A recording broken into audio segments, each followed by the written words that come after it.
Ayan, may malunggay tayo. Ayan. Ayan.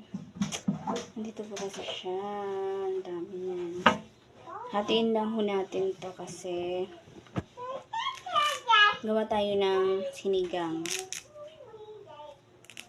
Lalawak natin to para masustansya sa ating baby. Pag kinain.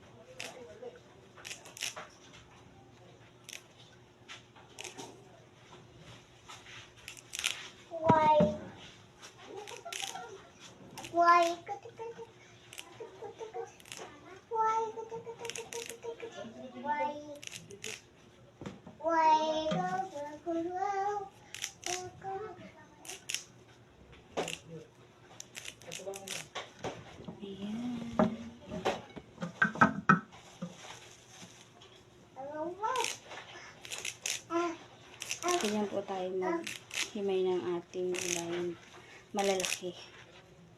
Ayan.